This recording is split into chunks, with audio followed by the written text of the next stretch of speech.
Radha Madhava Kunja Bihari Jaya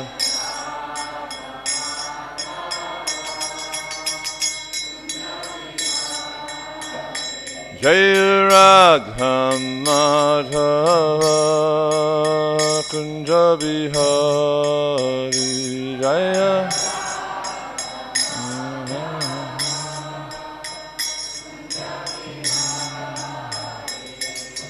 Gopi Channa Ballabha Girivardhari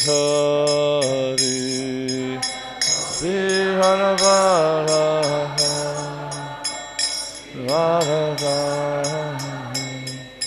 Gopi Channa Ballabha Girivardhari Gopi Channa Ballabha Jaya Radha Madhava Kunja Bihari Jaya Madhava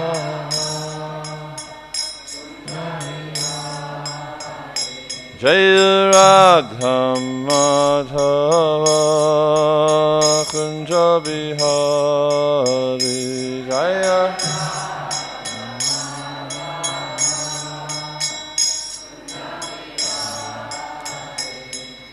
Gopi Channa Ballabha Girivardhari Gopi Channa Ballabha Girivardhari Yashoda Nandana Braja Jana Ranjana Yashoda Nandana Yashoda Nandana Braja Jana Ranjana Yashoda Nandana Yamuna Tira Banachari Yamuna Tira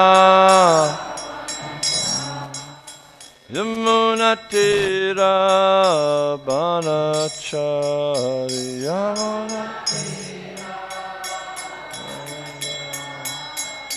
Jaya Radha Madhava Kunja Bihari Jaya Radha Madhava Kunja Bihari Jaya Radha Madhava Kunja Bihari Jaya Radha Madhava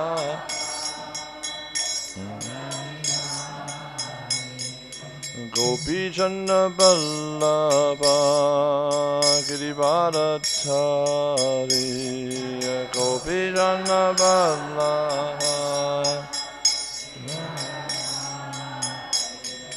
Gopi Channa Ballabha Girivardhari Gopi Channa Ballabha Girivardhari Yashoda Nandana Braja Jana Ranjana Yashoda Nandana Braja Jana Yashoda Nandana Braja Jana Ranjana Yashoda Nandana Braja Jana Yamuna Tira Banachari Yamuna Tira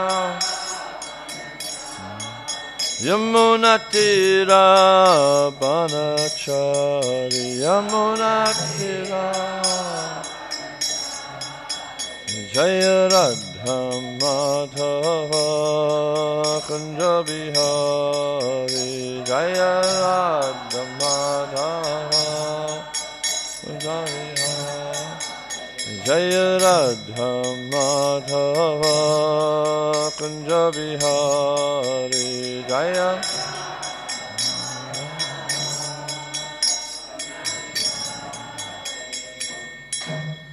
Jai Nitya Vishnu Vishnu Pad Paramahamsa Parivrajacharya Ashto Tarasata Shri Srimad His Divine Grace Bhai Charananda Vindabhakta Swami Prabhupada Ki ISKCON, BBD founder, Acharya, save the whole world, Srila Prabhupada ki. Jai Nitya Vishnu Vishnupad Paramahansa. Parivrajaka Ashto Tarasata Shri Srimad Hisvanga Shri Bhakti Siddhanta Saraswati Thakur Maharaj ki. Ananta Koti Vaishnavinda ki. Namacharya Shri Haridas Thakur ki.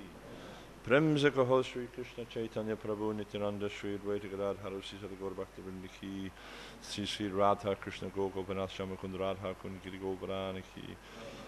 Braj Shri Vrindavana ki, Navadvip Mayapur Dhamma ki, Purushtam Chatra Jagannathpur Dhamma ki, Gangamai ki, Jamurmai ki, Bhakti Devi ki, Tulasi Maharani ki, Samaveta Bhakti Bindi ki, Jai Nitai Goparemanandi, all glorious symbols, all glorious symbols, all glorious symbols, all glorious, Lord Sri Sri Guru and Sri Guranga, all glorious Sri Prabhupada ki, Jai Krishna Sandhya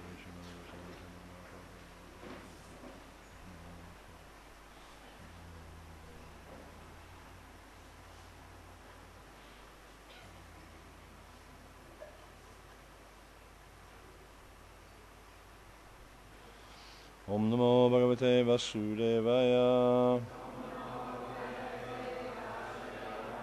Om Namo Bhagavate Vasudevaya.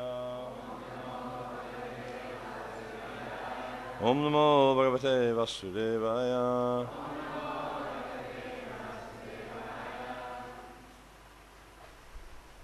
Brahmans Tad Gacha Bhadram Te Brahmans Tad Gacha Bhadrang Te Brahmans Tad Gacha Bhadram Te Nabhaga Tanayang Nripam Nabhaga Tanayang Nripam Nabhaga Tanayam Nripam Brahmang Stad Gacha Bhadram Te Nabhaga Tanayam Nripam Shamapaya Maha Bhagam Shamapaya Mahabhagam Shamapaya Mahabhagam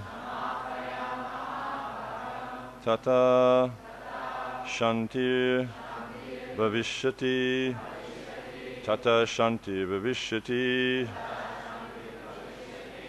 Tata Shanti Bhavishyati Shamapaya Mahabhagam Tata Shanti Bhavishyati Brahmang Stad Gacha Bhadrang Te Nabhaga Tanayang Nripam Shamapaya Mahabhagam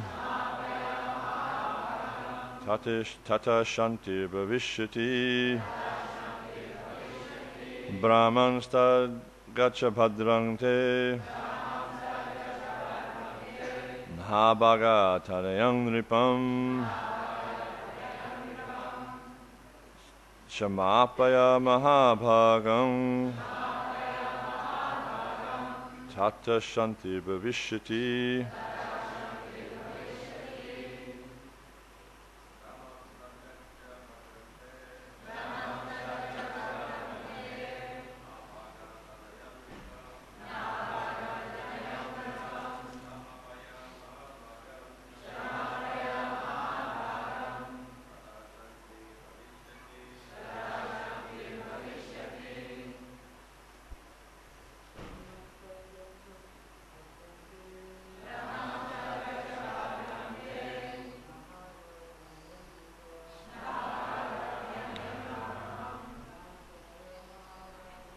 Shamapaya Mahabhagam Tata Shanti Bhavishyati. Vaishnavis?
Brahmans, O Brahmana.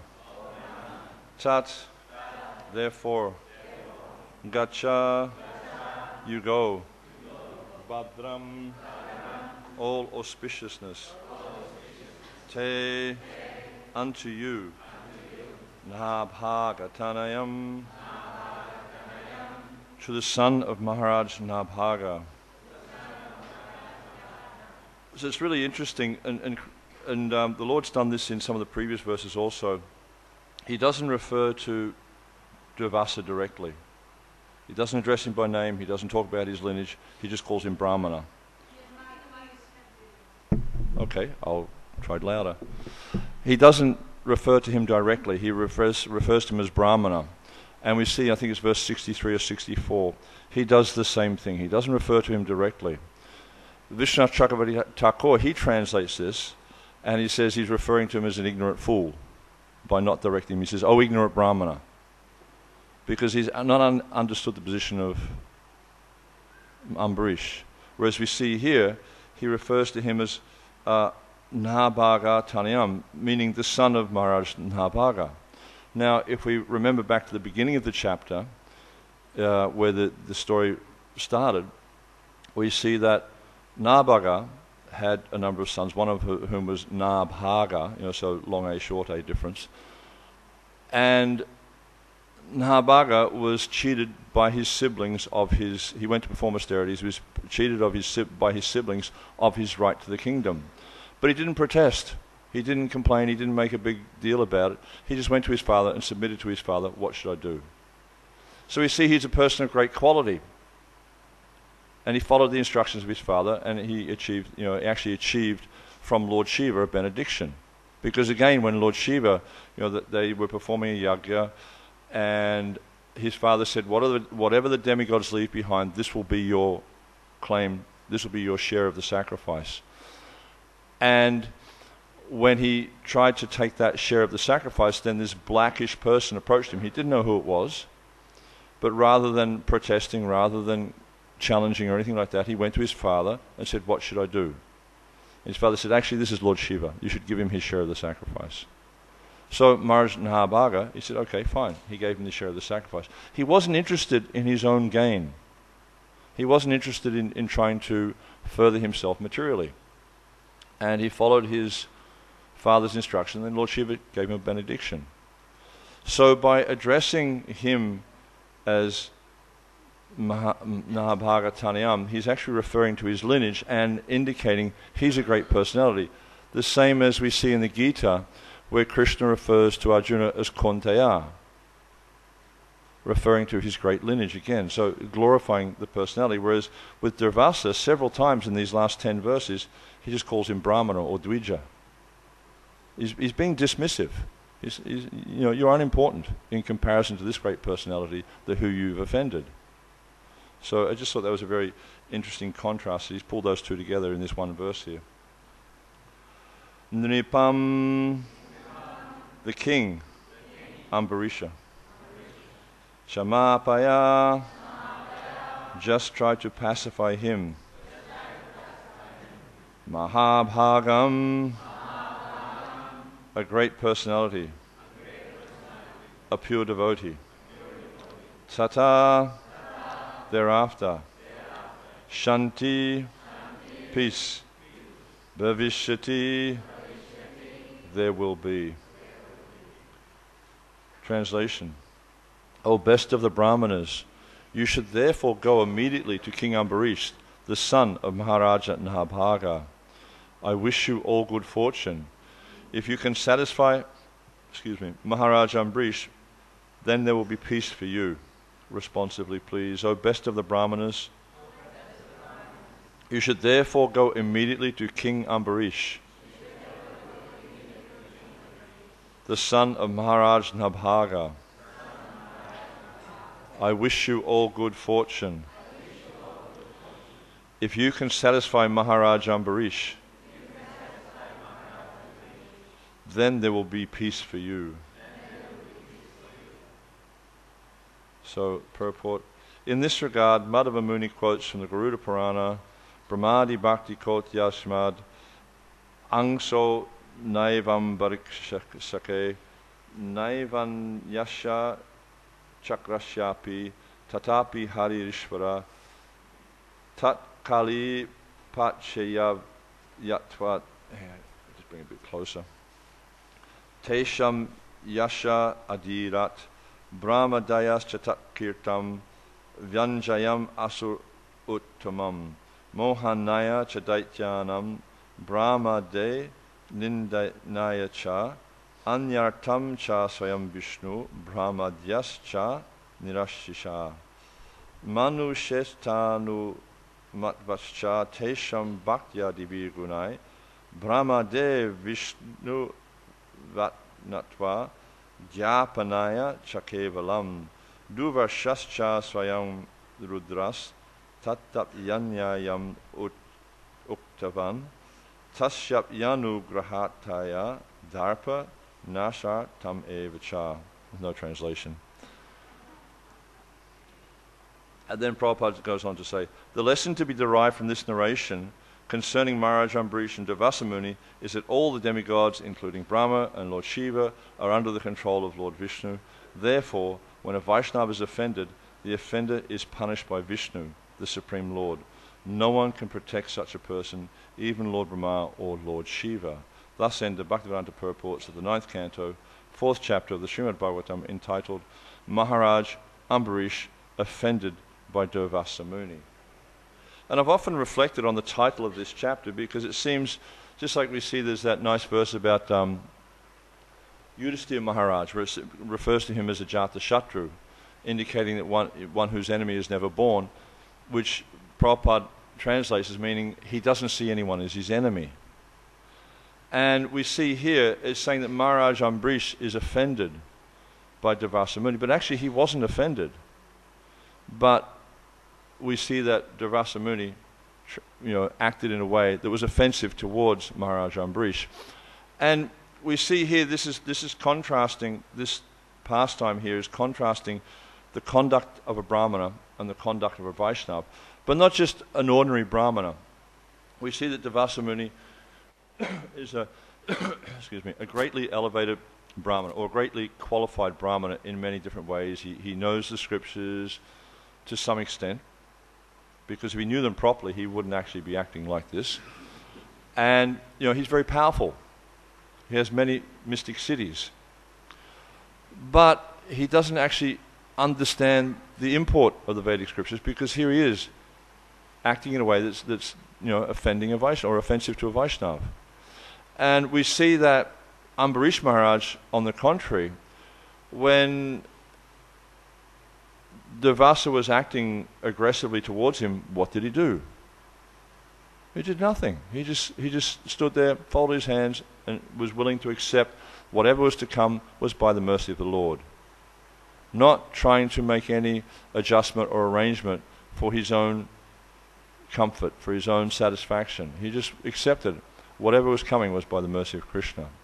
Whereas when Durvasa Muni, when he pulled the hair out of his head and he threw it on the ground, and this massive demon, this ferocious demon sprung up, he didn't try to run away. He didn't try to defend himself. He could have. He could have easily defended himself against such a massive demon, because he was the king of the whole world, which then indicates he was a very powerful Kshatriya.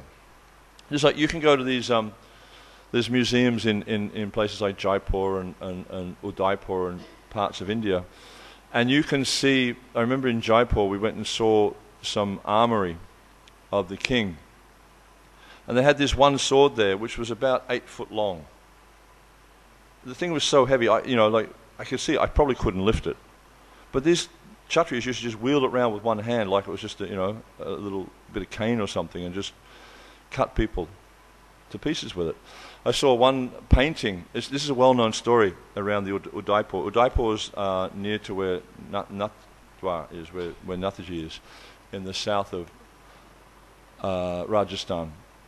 And there's a painting there of, because previously there was two Kshatriya brothers, and there was rivalry between them. One of the brothers was the rightful king, and one took over the throne. Quite a common pastime that seems to be enacted between kings and their siblings. Anyhow, so they came to a point where there was a battle. And this was actually after his brother had killed all his family, by the way. So he was pretty fired up to seek revenge on his brother. So there was a battle, and then one king, the rightful king came upon his brother in battle, and they were fighting. And then at one point, with one stroke, he just went straight down through the top of his head, right through his horse, split the whole thing in half, just to show you how powerful these people are. So, and we see in the Battle of Kurukshetra, how Bhima, Arjuna, Bhishma, the Herculean tasks they were performing, like Bhima, some of the things he was doing were just phenomenal. So it's reasonable to assume that Ambarish could have easily have fought with this demon. He wasn't a weakling. He was a very powerful person, being the emperor of the entire world. Yet, as a devotee of Krishna, he was understanding that whatever happens is happening by the arrangement of the Lord, so I will just accept this. So he didn't try to fight. Yet, when the demon came, he folded his hands, accepted it, and immediately Krishna's Sudarshan Chakra came and destroyed the demon, cut it to pieces in a moment. Because we see previously, Vishnu had given his Sudarshan Chakra to Ambarish.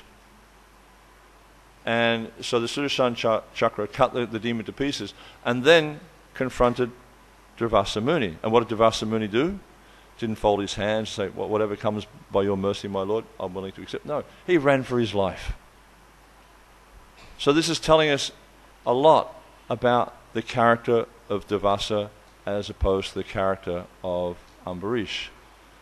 Ambarish, being a surrendered devotee, being a servant of Krishna, understood that, if Krishna wants that verse, Raki Krishna Marike, Mari Krishna Rakike, that if Krishna wants to kill me, no one can save me. But if Krishna wants to save me, no one can kill me. And we see this is the case.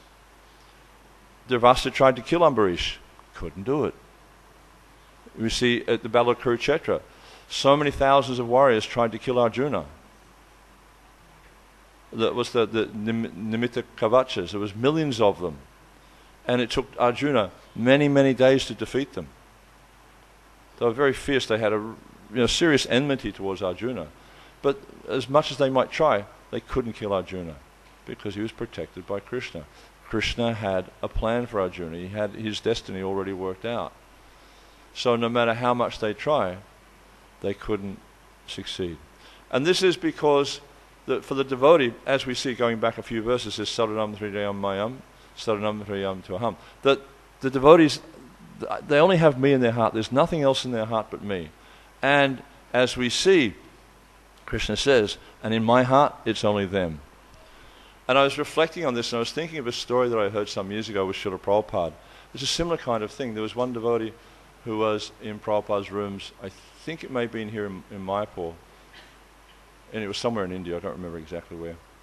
But Prabhupada was talking with one of his godbrothers, and this is one of the Vaishnavis. She was in there serving Prabhupada and cleaning or something. And the Prabhupada's godbrother looked over at this Vaishnavi who was serving, kind of indicating, well, what's she doing here? It was Malati. What's she doing here? Kind of thing. And Prabhupada responded, he said, she would cut her throat for me, and I would cut my throat for her. So we see how, because, in that devotee's heart, she was accepting nothing but, Prabhupada was everything for her. Service to Prabhupada was everything to her. So then Prabhupada also took that same mood in reciprocation. And we see that Krishna does, exactly the same thing. Is when we surrender ourselves to Krishna, this pastime is demonstrating, and Krishna is saying that to Durvasa Muni, that I become controlled by the devotee. I cannot, even though you're saying, well, I'm a Brahman and you need to protect me, all these types of things, Brahman is a dear to Krishna, Namo Brahman Devaya Go Brahman Hitaya. But I'm controlled by my devotee. I have no independence. And then Durvasa says, but you're the independent Supreme Personality of God. And he says, yes, that is true, but I willingly give myself to the devotees. I forcefully give myself to the devotees. And we see, there's a previous verse, the word says, Grasto Hridayam, meaning that Vishwanath Chakravarti Thakur Prabhupada translates it saying that I'm in their heart. But Vishwanath Chakravarti Thakur, he gives a bit of a different translation. He says, I forcefully give myself to them. He's really, enthusiastic about it. He forcefully gives himself to the devotee. So that we see here that even a Brahmana like Durvasa, we see, like, if you look at Durvasa's character, it's actually, he's not a particularly elevated Brahmana, because he's acting essentially out of sense gratification. His body is being threatened by the Sudarsana Chakra, and he tries to save his body. He's not really surrendering himself to the will of the Lord. And then finally he goes before the Lord. He goes to Brahma, he goes to Shiva, he goes right throughout the universe trying to escape the Sudarsana Chakra. And finally he thinks, okay, I'll go to Vishnu. And he submits himself, he bows down and says, oh my Lord, please save me. But is he surrendering to Krishna, or is he just trying to protect himself? If we read the commentaries, we see that actually he's just trying to protect himself from something dangerous. Whether he would actually submit himself to the Lord afterwards is very doubtful. And we see, in these subsequent verses, how it's pointing out that the Lord's saying he's not very intelligent, he's an ignorant fool, because he's attacked Krishna's devotee, Krishna's very dear devotee. And in Vishwanath Chakravarti Thakur's commentaries, we see that he's saying, Krishna's saying, you don't even understand the Shastra very well, because you're not understanding. Out of anger, you've become bewildered, and you're not even accepting that according to the Shastra, drinking water is simultaneously understood to be breaking fast and not breaking fast. So he's respected you, he's waited for you to come back before eating, but he's honored his vow to me by drinking water. But you haven't accepted this, you haven't understood this, because you're blinded by material qualities. So this pastime is also indicating to us the importance of developing these qualities, the importance of actually coming to this point where we become fully surrendered to Krishna. Because anything less, if we're practicing bhakti and we're holding on to some material desire, we're holding on to some anartha, this is going to limit us in our devotional service. This is going to limit us in moving forward. And we see very much this is the case with Durvasa. Even though he's studied the scriptures, even though he's performed many, many austerities and he's gained mystic powers, still he hasn't understood the nature of Krishna. He hasn't understood the nature of the devotee, neither has he understood the relationship between the two. Whereas we see Durvasa, humble soul, he's not seeing himself as being a great personality, he's not seeing himself as being a great devotee, but by his actions we can understand he is. By his surrender to Krishna, where he's, everything he's doing is simply for the pleasure of Krishna. And there's that nice verse earlier on in this chapter where it talks about, and Prabhupada would quote this verse a lot, but I've never been able to remember it, the Sanskrit, where Ambarish, he would just use all his bodily functions to serve Krishna. His ears, his eyes, his nose, his tongue, his sense of touch. He'd use his sense of touch to embrace the Vaishnavas. He'd use his legs to walk to the temple. He was only engaged in activities related to Krishna. And actually it mentions how in the Nectar of Devotion it talks about the 9 different processes of devotional service, Shravanam, Kirtanam, Vishnu Smaranam, Padasevanam, etc. So Ambarish Maharaj did all of these perfectly. This is described by Rupa Goswami. So we see how he's given his life completely to the service of Krishna, and in this way he's become very, very dear to the Lord. But unfortunately for Durvasa, he didn't see this. Therefore, when Durvasa felt that he was being disrespected by Ambarish, he became very angry and tried to kill Ambarish. And therefore, Krishna, he took this very personally, because he took it as an attack upon himself. He took it that, you haven't hurt the devotee, you've hurt me, because you can't hurt my devotee, you can't protect my devotee. And even we see, I think it was the last verse of the verse before, it talks about how when an envious person uses their power to try to harm someone else, actually they don't harm that person, all they do is they harm themselves. And we see, we see with Duryodhana, what happened to Duryodhana? very envious in his nature. He tried to harm the Pandavas, and what happened? He was destroyed. And we see this is always the case when envious people misuse their power.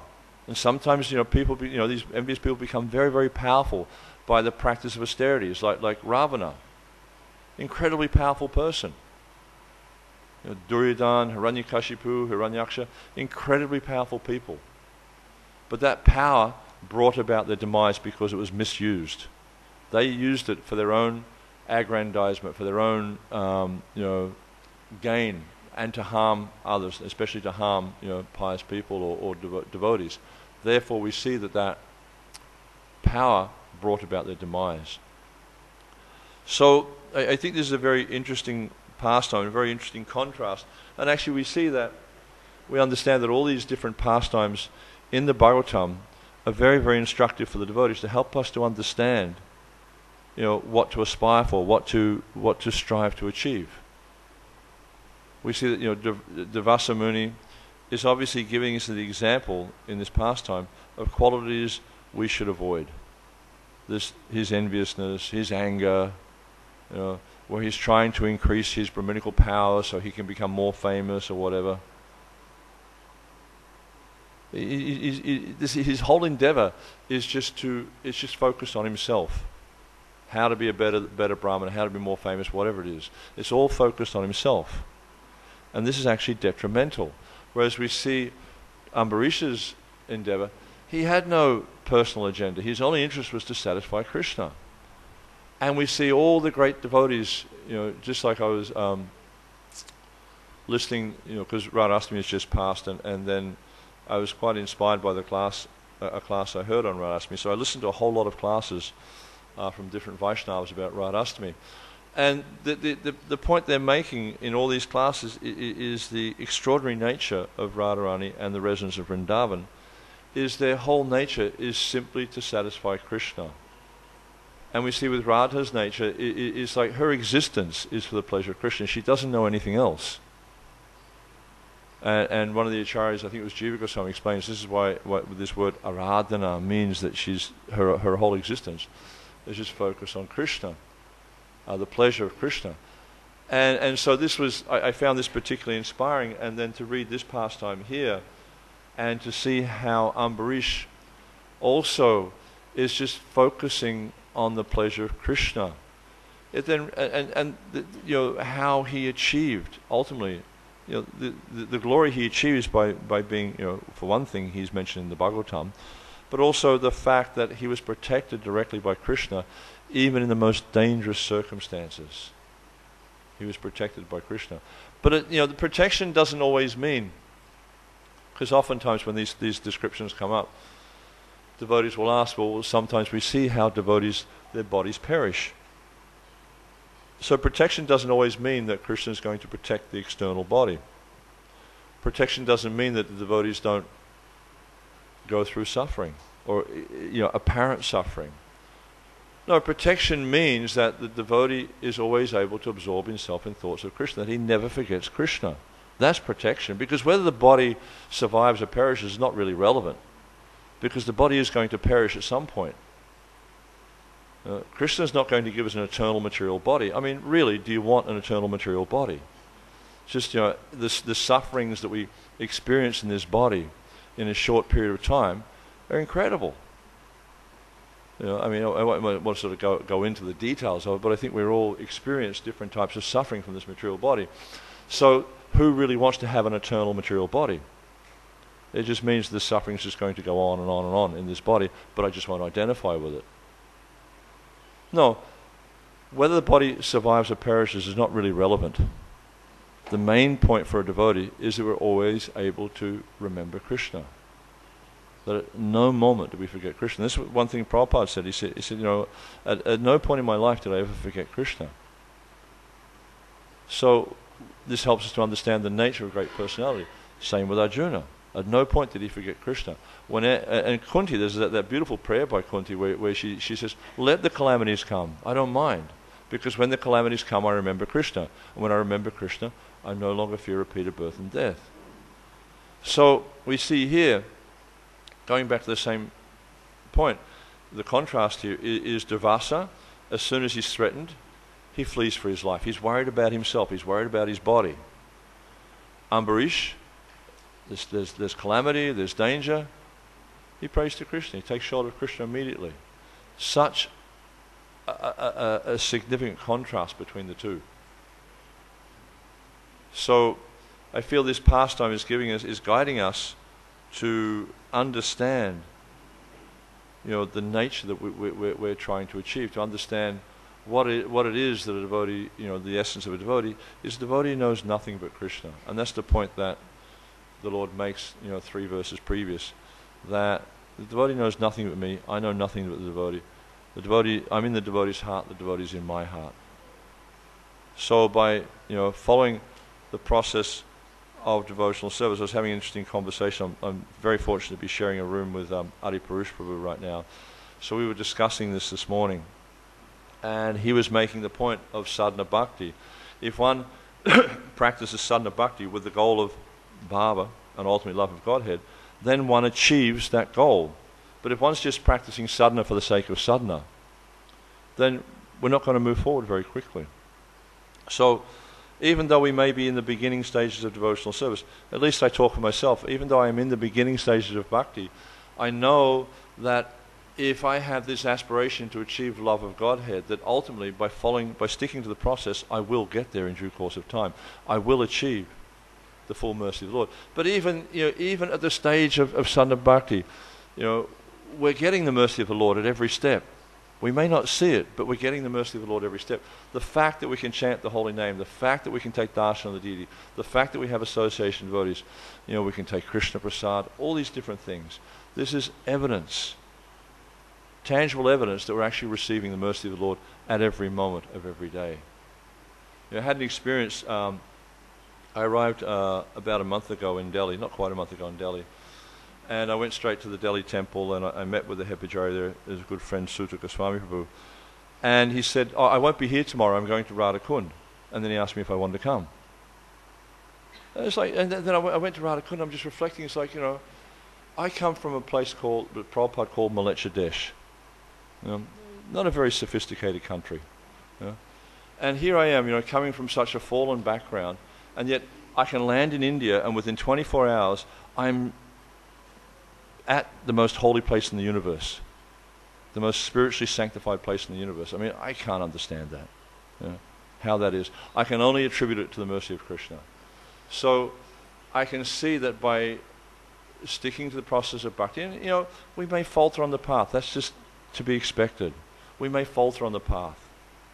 But if we stick to the path of bhakti, no matter what happens, then eventually we will achieve the goal. We will achieve this love of Godhead. And this is what's being demonstrated here is because Ambarish, he stuck to the path. He didn't become wavered or frightened when Durvasa was trying to kill him. He just stuck to his path, and he got the mercy of Krishna. So, yeah, I think it's quite an extraordinary pastime. I'll finish there. Any questions, comments? Did I say anything wrong?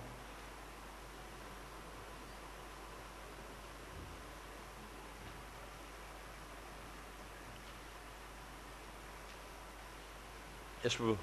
I don't know if there's a microphone. Oh, there's a microphone here.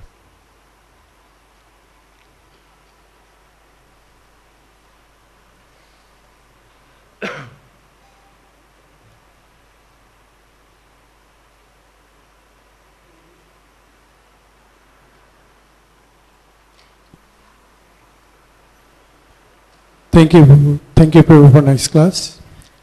You're saying there again that Ambarish Maharaj was motive to please Krishna. That's what I was doing. So I was wondering, as a Durvasa Muni was so powerful yogi, what was his motive? Can you a little bit elaborate on that?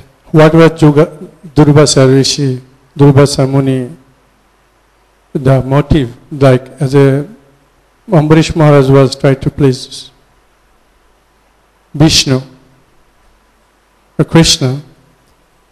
So I'm saying that Durvasa Rishi, what was his intention? intention with what? Sorry, I'm not following. I'm saying he was a yogi. Yeah. So, what was his goal about being a yogi?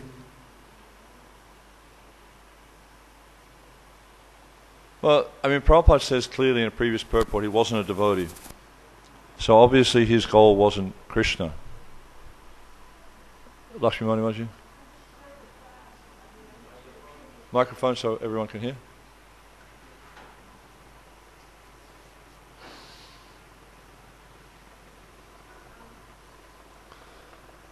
I had heard a class by Srila Prabhupada where Prabhupada specifically said that Durvasa Muni came to Ambarish with the intention of proving that he was just a lowly Kshatriya and I am an exalted Brahmin. So he came with the intention of taking him down. Yeah.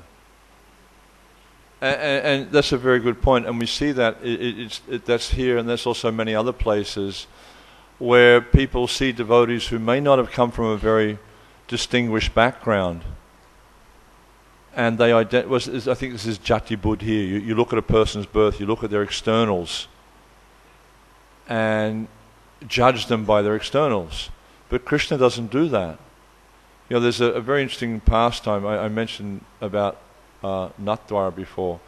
There was one of the sweepers in the temple there who used to sing these very beautiful bhajans when he was cleaning the temple. And Nataji became overwhelmed by the sweetness of these bhajans. But there was some tension between him and the Pujari. And the Pujari forbade him to sing in the bhaja, to sing in the temple and things like this. And I don't remember all the details because I heard this like 20 years ago. But anyhow, so it wound up that the deity, Nataji, wouldn't accept the service of this Pujari. And he said, no, because you've banned this person. You know, he came to him in a dream or something like that. So we see that even with this person who's so-called from a lowly background, because of his bhakti, that Krishna accepted. And this is a really interesting lesson for us, is that bhakti being that it's not material, it's completely transcendental. Durvasa is just on the material platform. He's just using the Vedic science to become powerful, to become a Brahman or whatever. But he's not accepting bhakti. Prabhupada says clearly he's not a devotee. But we can understand from this pastime that bhakti transcends all material boundaries. That's why, you know, we all come from so many different parts of the world and from so many different backgrounds. Some, you know, materially pious backgrounds, some materially very inauspicious backgrounds. Really inauspicious backgrounds. But when one takes the process of bhakti, it transcends that, because ultimately we're not the body, we're not the conditioning that goes along with the body, we're eternal servant of Krishna. So bhakti reawakens that. Anything that Durvasa is doing is not going to reawaken that, because it's just material. So that I think that's one of the interesting lessons that's being given here, is the nature of bhakti transcends everything in this material world. So as long as we apply ourselves to the process of bhakti, we will reawaken our original nature. But if we maintain our material attachments, this is what Durvasa is doing, he's maintaining his material attachments. This is going to be like, you know, Prabhupada tells that story of the wedding party. You've heard that story? Where there was a wedding party and it finished at night, and they were going back to the village of the groom. And so they got in the boat and they're rowing all night long. They wake up in the morning, you know, everyone went to sleep. They wake up in the morning and they see they're still there in the same place. And they look back and they notice that the boat was still tied to the dock. The boatman had forgot to undo the rope. So if we hold on to our material attachments, if we're not willing to let them go, to burn them up in the fire of bhakti, as it mentions in the Brahma Samhita, then it's going to be like, you know, leaving the anchor in. We're not going to move forward. And so we have to identify these anarthas and let go. And they'll come up, you know, they keep coming. You have to let go of them. Whatever it is, just let go of it. And just, whatever arrangements, whatever facilities we try to explore in this material world, if they come, fine. But if they don't come, just let go of it. And that's, yeah. I'm not sure if I really answered your question, but Prabhu. Where's the microphone? Lakshmimani Mataji, do you have the microphone over there somewhere?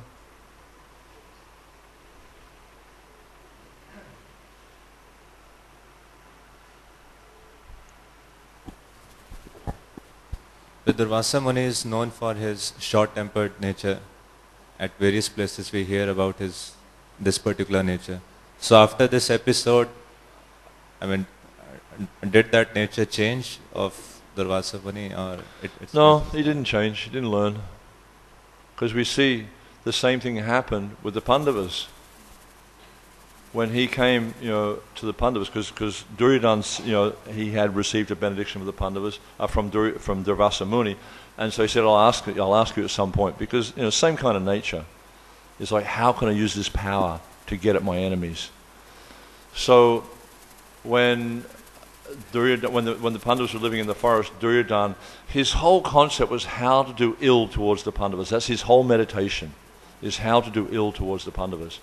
Such a inglorious character, But that's all he wanted to do. So when Durvasa had offered him this benediction, he said, "No, I'll ask you at some time in the future." So when he found they were staying in this cottage in the forest, when Duryodhana found out they were staying in a cottage in the forest, he asked Durvasa Muni to go there with his 10,000 disciples after Draupadi had eaten, because he knew that she had this pot from the sun god, I think, and that as long as she hadn't eaten, that she'd be able to produce unlimited quantities of food from the pot. He knew that, and so he asked Durvasa to go there after she had eaten. So he did that, and he went there, and Durvasa said, "I'll just go and take my bath, and then I want to come back, and I want you to feed me and my 10,000 disciples." Well, where are they going to get those type of means? They're living in the forest. And so she told Yudhisthira, and they were like completely stressed out, because they knew Durvasa's nature was to be cursed. And then when we know the story how then Draupadi started to pray to Krishna. Krishna came, he found a little bit of sake, and he ate that, and he was satisfied, and Durvasa went away. But he was going to come back and curse them. And Duryodhana knew that he would do that. That's why he asked him to go there. So it seems like he still hasn't reformed his nature. What's the way out if one's particular nature is hampering again and again? If such a strong lesson from Supreme Lord Vishnu did not help? Because he's got a different motive. His motive is material. His motive is not satisfaction of Krishna. You look at ourselves, right? We have these anarthas that keep coming up, right? But when we apply ourselves in bhakti, knowing that, okay, I have to get rid of this anartha. I can look at myself with so many different anarthas that I to a large extent, been able to overcome. Just through the practice of bhakti, through studying the Shastra, through interaction with the Vaishnavas, getting instructions from Vaishnavas on these different anarthas. And through the process of bhakti, we can overcome these, because we have this motive of ultimately trying to please Krishna. So, because we have that motive, it's possible to overcome these material contaminations. But if through a material process we try to overcome, you'll never overcome them. Someone can go to any amount of counseling they like, but unless they apply themselves to a transcendental process, it won't help. There are no material solutions to material problems. It just doesn't happen. You look at the politicians and all this stuff going on in the world. They try to solve the problems of the world. What do? They create more problems. I read an interesting statistic. I've told this quite a few times. I read an interesting statistic years ago. Back in the days of the horse and cart, right, the average speed of traffic from one side of London to the other was 12 kilometres an hour. Right? Horse and cart, pretty sedate. Not too many accidents, not too many people killed in horse and cart. Right? Now, in the modern day, right, where we have these cars that can do 240 odd kilometres an hour, like a Lamborghini can do 240 kilometres an hour. You get one of these Bugatti Veyrons, they can do almost 300 kilometres an hour, fastest car in the world. Very fast, right? And we see, like with these cars, what's come. How many accidents are there a year in India? There's about 130,000 deaths a year in India from cars or road traffic, road deaths. Huge. And making roads, I mean, look at how they make roads here. It's like, my God, that's torture. I think it'd be better to go to the hellish planets than it would be to make a road in India. And you see, so much suffering comes as a result of this so-called modern facility and advancement. Isn't it? So much suffering comes, so many horrible accidents come. But guess what? The average speed of traffic from one side of London, and I'm just in London, I know what it's like. The average speed of traffic from one side of London to another is 12 kilometers an hour. So where's the advancement? We haven't solved the problem, we haven't got anywhere faster, and people are suffering so much more. You get into Oxford Street and see how fast you move down Oxford Street in the middle of the day. It'll take you an hour to get from one end to the other. I can walk faster. I do that rather than taking the bus. I just walk because it's faster. If I want to go to Sainsbury's or something like that, I'll walk there. So they make so much arrangement, the scientists and materialists, they make so much arrangement to try and solve the problems, but they just create more suffering. As long as they're applying a material solution, it'll just create more suffering. But if we really want to solve the problems of life, if we really want to change our nature, our conditioned nature, because you'll never change your transcendental nature. If you really want to change your conditioned nature, you need to apply yourself to the process of devotional service. It's the only solution. There's no other way.